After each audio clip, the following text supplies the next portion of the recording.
Unbelievable.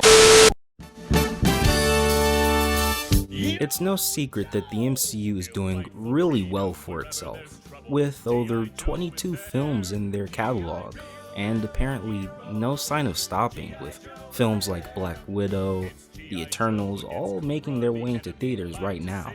Being such a huge blockbuster hit, of course a lot of other studios have tried to replicate this success. We have Warner Bros. With their DCEU, which, well, I guess you know how that's working out for them, huh? There's also Universal Studios with their Dark Universe, and you know, that shows a lot of promise. I can't wait to see all these new movies such as Bride of Frankenstein and oh no. Well, I guess Marvel's the only one that's doing well with it. But that doesn't mean that other studios aren't still trying. In fact, apparently Hasbro is trying to throw their hat in the ring with the new film Snake Eyes. Yes, that Snake Eyes from G.I. Joe. So, in a post-Endgame world, what exactly is Hasbro's ideas for this new cinematic venture? And what exactly is the deal with this Snake Eyes film? Well, being a certified member of the G.I. Joe fan club, 15 years serving, not to flex on y'all, I kinda wanna talk about it. So, let's.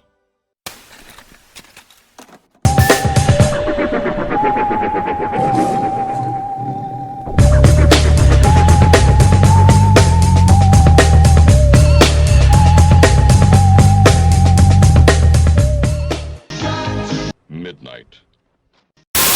The film is supposed to come out this year, 2020, in October. As far as casting goes, for right now confirmed, we have Henry Golding, who you might know from Crazy Rich Asians, playing the titular character, Snake Eyes.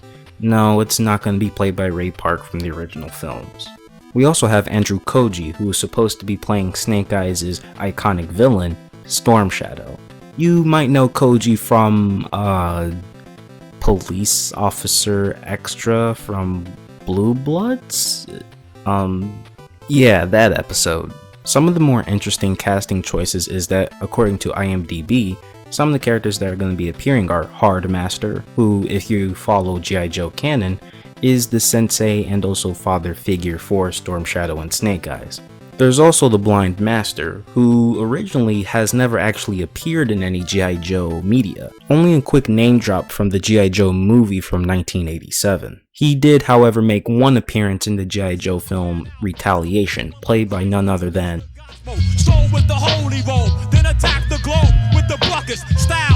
yeah, if you couldn't already tell by the Wu-Tang Clan's music, the RZA is actually a really big fan of kung fu films, so it kinda made sense to cast him in that. It would be really cool though if they got him back again for this film. We also have a few other fan favorite characters joining them. We have Samara Weaving from Ready or Not playing Scarlet. This actually makes a lot of sense, since in a lot of stories, Scarlet and Snake Eyes are actually lovers. So maybe we'll see the start of that. Maybe we'll see like them coming together and slowly building up that relationship. I really hope that they don't just make Scarlet the love interest for Snake Eyes though. I think that she's actually a really cool character with a lot of weight to her in a lot of stories. So hopefully they respect that. But the person I'm most interested in is also Ursula Colberero. Yes, really, that's her name, who is supposed to be playing the Baroness. Of course, this creates questions. What exactly is Baroness's role in this movie? Well, from everything we're getting from press releases and photos, it seems that she is actually going to play a major part in the movie. Maybe we'll get to see scenes of her slowly inducting Storm Shadow into the corporate organization,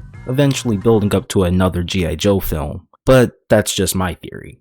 A film theory. And an official plot hasn't really been released, but from all the hints we've been getting, including this post that Henry Golding actually posted, it seems that we're going to be getting an origin story, featuring Snake Eyes' rise from the Arashikage clan into the super secret agent that we know him to be. It's being directed by Robert Schwenke, the guy behind some well-received films such as Red, starring Bruce Willis, but he's also the guy behind Divergent, so make of that what you will.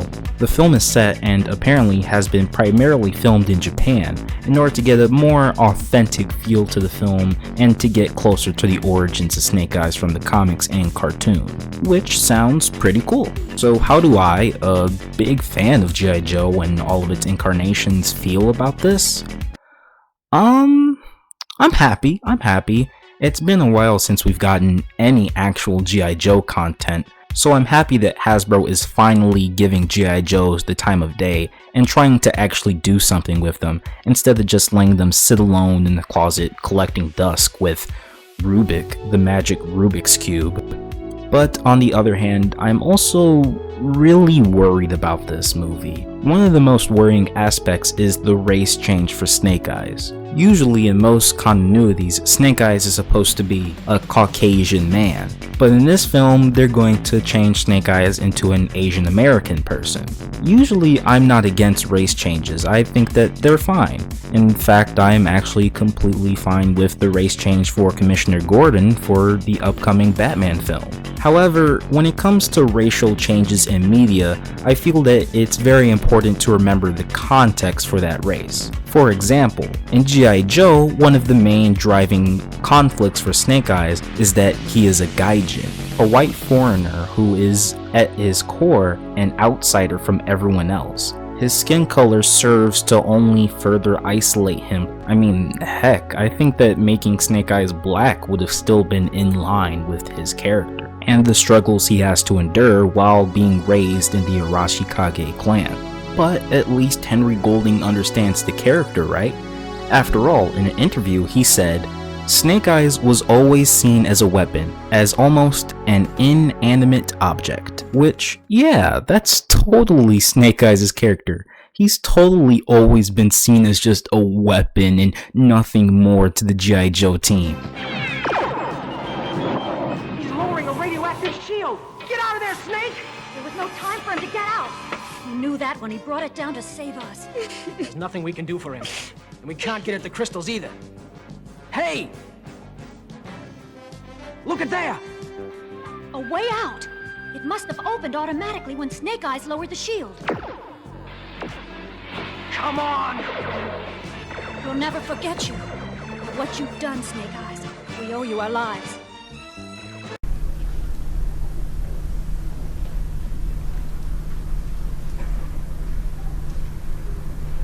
Oh, well, at least that problem can be solved with a good writer, you know? I mean, there's a lot of good movies with writing, you know, with words. I mean, I'm sure a bad premise can be worked around with a good writer, and Snake Eyes has it. Snake Eyes has a good writer. I mean, after all, we can trust this writer, Evan Spilotopoulos, whatever that name says. After all, he's written a lot of good classics that have been loved by everyone.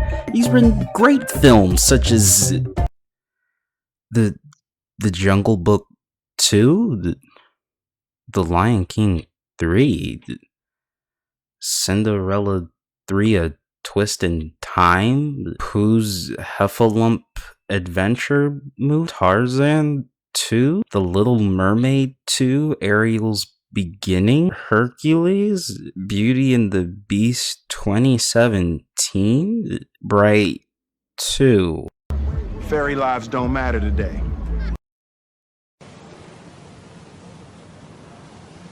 Right. G.I. Joe will return after these messages.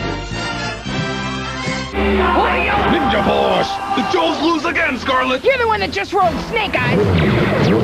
It's the G.I. Joe Ninja Force with real ninja moves! Here's Snake Eyes on the Ninja Lightning with thunder missiles and zip strip speed!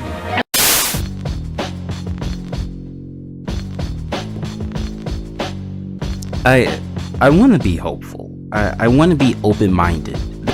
There's been a lot of films that have surprised me with how good they are. Hasbro being a great example of such. I mean, sure, we've had some horrible films like Transformers 2, Transformers 3, Transformers 4, Gem and the Holograms, and also Transformers 5.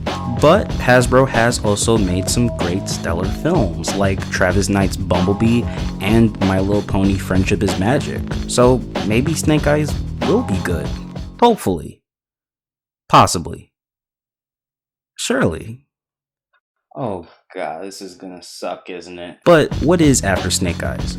Well, based off the subtitle, we might be getting other origin films. Maybe one for another Joe, like Duke, or maybe a villain one for Cobra Commander, or hopefully Destro.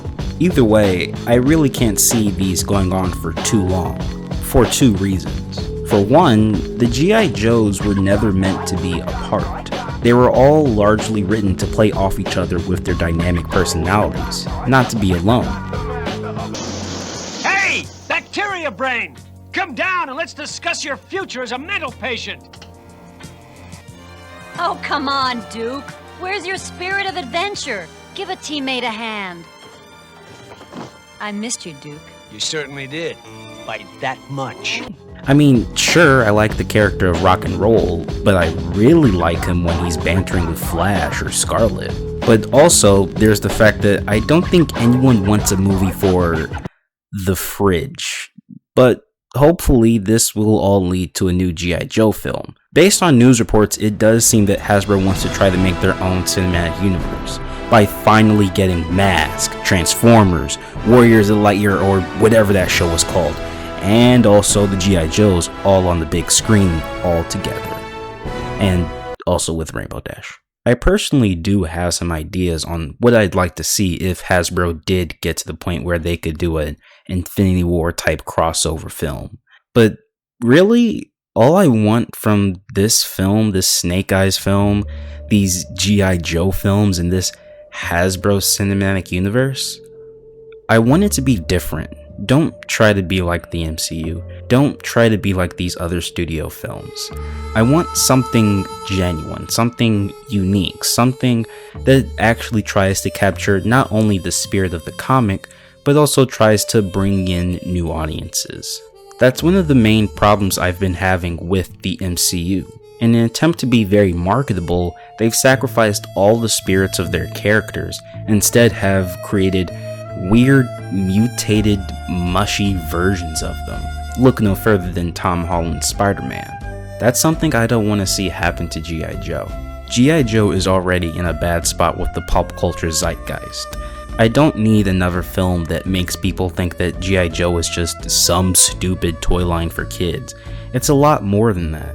It's this ongoing story and saga of troubled people with explosive personalities all clashing together. That's all this film really has to get down. The amazing relationships each of the characters had with each other, all thanks to Larry Hama and his great writing for the Marvel Comics, as well as future stories and future cartoons. At the end of the day, I want Snake Eyes to succeed. I want Snake Eyes to bring in a whole new generation of fans, to let new kids be introduced to it.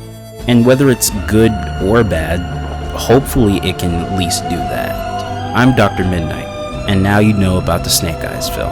And remember, Knowing is half the battle. G.I. Joe! Mission G.I. Joe has begun. Collect your G.I. Joes with every McDonald's Happy Meal and be a part of the mission.